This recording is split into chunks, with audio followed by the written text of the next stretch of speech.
আসসালামু আলাইকুম। এখন দেখবেন সংবাদ শিরোনাম। রাজধানীতে হত্যাকাণ্ডের শিকার মা মেয়ের মরদেহ নেওয়া হয়েছে গ্রামের বাড়ি নাটোরে। এলাকায় শোকের ছায়া, দৃষ্টান্তমূলক বিচার দাবি। সারা দেশে নানা আয়োজনে পালিত হচ্ছে রোকেয়া দিবস। পায়রাবন্দ স্মৃতিকেন্দ্র রোকেয়া বিশ্ববিদ্যালয়ের সাথে একীভূত করতে সমঝোতা স্মারক সই আজ।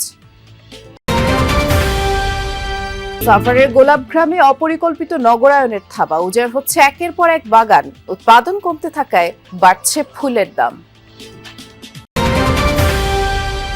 প্রচারে থাকলেও ভোটের মাঠে তেমন প্রভাব নেই নতুন ৩ জোটের, বলছেন বিশ্লেষকরা। মূল লড়াই হবে বিএনপি জামায়াতের মধ্যে। এতক্ষণ দেখছিলেন সংবাদ শিরোনাম, এখন দেখবেন বিস্তারিত। রাজধানীর মোহাম্মদপুরে নিজ বাসায় হত্যাকাণ্ডের শিকার মা ও মেয়ের মরদেহ নেওয়া হয়েছে গ্রামের বাড়ি নাটোরে।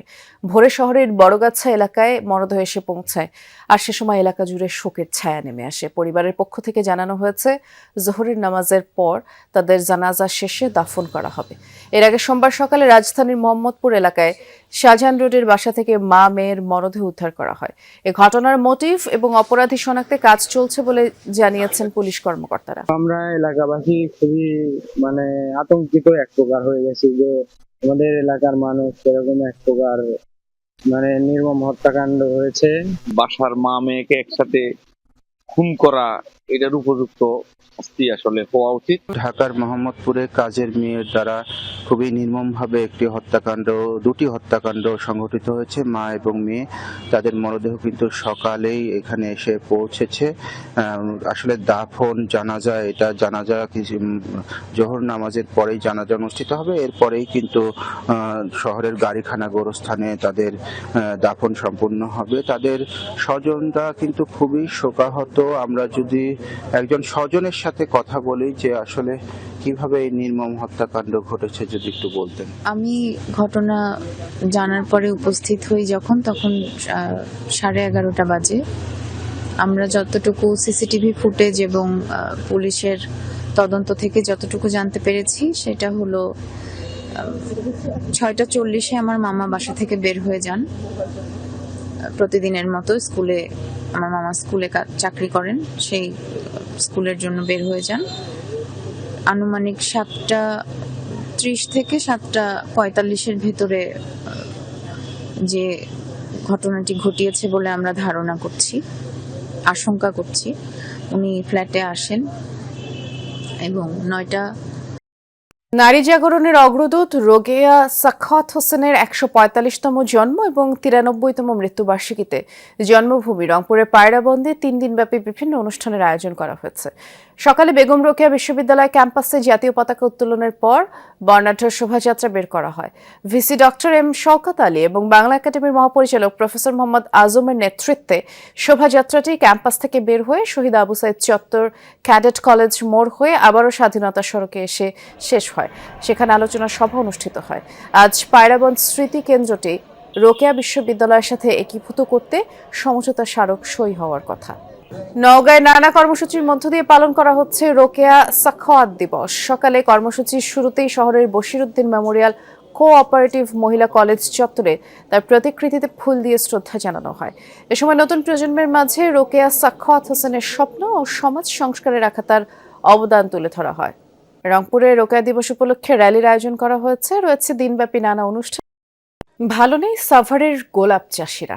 আবাসন প্রকল্পের পরিধি বাড়তে থাকায় ক্রমেই গোলাপ বাগান কমছে। মৌসুম শুরু হওয়ায় ফুলের দাম অন্যান্য বছরের তুলনায় অনেকটাই বেশি। আবার সেচ সংকট সহ নানা কারণেও উৎপাদন কমছে।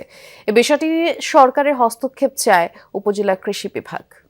বিস্তৃত এই ভূমি একসময় ছিল গোলাপের রাজ্য। নানান রঙের ফুলের সৌরভ মাতিয়ে রাখত চারপাশ। সেই উর্বর জমিতে এখন অপরিকল্পিত নগরায়নের আগ্রাসন। সাভারের বিরুলিয়ায় বাগানে বাগানে ফুটে থাকা গোলাপ যেন এই অঞ্চলের চাষিদের কাছে আশীর্বাদ। প্রতি মৌসুমে আয় আসে প্রায় 100 কোটি টাকা। তবে এই আয়ের গ্রাফ এখন নিম্নমুখী। নানা সংকট আর প্রতিবন্ধকতায় ভালো নেই চাষিরা। দিনের পর দিন কমছে গোলাপ বাগানের পরিধি। 10-15 বছর বাগানের অবস্থা এরকম হয়নি, কারণ এবার বাগানে ফুল নাই। এবার পানির একটা সমস্যা গেছে আমাদের সরকারি যেখানে মোটরটা আছে বড়, এটা নষ্ট হয়ে থাকে। 15 দিন 20 দিন 1 মাস ঠিক করা হয় না। এই দিনে ফুল থাকে আপনার 2-3 টাকা পিস, আর এখন ফুলের দাম মনে করেন যে 10 টাকা 15 টাকা, ফুল নাই। মানুষ আয়া আয়া কইতাছে মামা ফুল খাত বেশি কোন ফুল খাত তো বেশি হয় নাই আসিল তো এটা বেচা কিনা মালিকরা বেচা কিনা করে আসছে, এই জন্য ওই কোম্পানি নিয়ে কাটতে আসছে। রিস্কিত জমি যেগুলো ওগুলো মনে করেন বিক্রি করতেছে, কোম্পানি ঢুকলে মনে করেন জানি আপনি কমেন্ট ওই জায়গাতে আপনার সবকিছু কিনা বেচা কিনা হয়ে যায়। গোলাপ গ্রাম খ্যাত এই এলাকায় প্রতিদিনই ভিড় জমান দর্শনার্থীরা। তবে ফুলের উৎপাদন কমার সাথে পাল্লা দিয়ে কমছে ঘুরতে আসা মানুষের সংখ্যাও। গোলাপ বাগানের পরিবেশ দেখে হতাশ তারা। এক্সপেকটেশন ছিল অনেক বেশি যে অনেক মানে সতেজ এবং অনেক বেশি গোলাপ দেখতে পারবো, কিন্তু আসার পর দেখতেছি হচ্ছে কি খুবই কম বাগান, আর বাগান থাকলেও দেখা গেছে যে গাছে গোলাপ নাই। যা দেখছি আশেপাশে মনে হচ্ছে যে না আর কয়েক বছর পরে বা কয়েক মাস পরে এটা হারিয়ে যেতে পারে, এরকম সম্ভাবনা দেখা যাচ্ছে।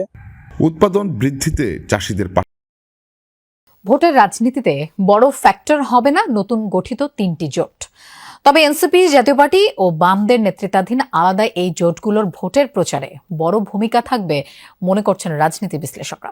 তাদের মতে আওয়ামী লীগ ও জাতীয় পার্টির ভোট টানতে পারবে এমন সক্ষমতা নেই জাপার একাংশের জোট ন্যাশনাল ডেমোক্রেটিক ফ্রন্টের।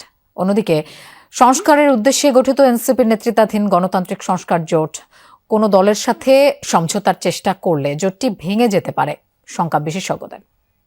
আপনারা আজকে দেখতে পাচ্ছেন ভোটের আগে রাজনৈতিক অঙ্গনে শুরু হয়েছে রাজনৈতিক দলগুলোর দৌড়ঝাঁপ। গঠিত হচ্ছে নতুন নতুন রাজনৈতিক জোট। এরই মধ্যে 9টি বাম দল নিয়ে গঠিত হয়েছে গণতান্ত্রিক যুক্তফ্রন্ট। তবে আলোচনায় এনসিপি, এবি পার্টি ও রাষ্ট্র সংস্কার আন্দোলন নিয়ে গঠিত নতুন গণতান্ত্রিক সংস্কার জোট।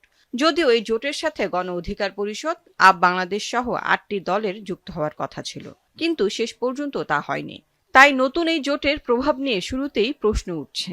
এই জোটটায় যারা যুক্ত আছে, রাষ্ট্র সংস্কার আন্দোলন, এবি পার্টি, এরা তো নির্বাচনকে সামনে রেখে করেনি, এরা আসলে নির্বাচন পরবর্তী রাজনীতিকে সামনে রেখে করেছে। কিন্তু এনসিপির নির্বাচনে কিছু লক্ষ্য আছে। তারা যদি এখনো জোট গঠনের পরেও বিএনপি বা জামাতের সাথে আসন সমঝোতা করার চেষ্টা করে, তাহলে এই জোটটা ভেঙে যাবে। প্রেসার গ্রুপ হিসেবে তার রোলটা দুর্বল হয়ে যাবে যখন সে বড় কোনো দলের সাথে যোগ দিবে, তখন দলগুলো তাকে সেটা অ্যালাউ নাও করতে পারে। অন্যদিকে কার্যক্রম নিষিদ্ধ আওয়ামী লীগের ভোট টানতে নতুন করে আলোচনায় জাতীয় পার্টি। দলটির পুরনো ও পরিচিত নেতাদের নেতৃত্বে 20টি দল নিয়ে গঠন করা হয়েছে নতুন জাতীয় গণতান্ত্রিক ফ্রন্ট। যদিও এই জোটে নেই জিএম কাদেরের জাতীয় পার্টি।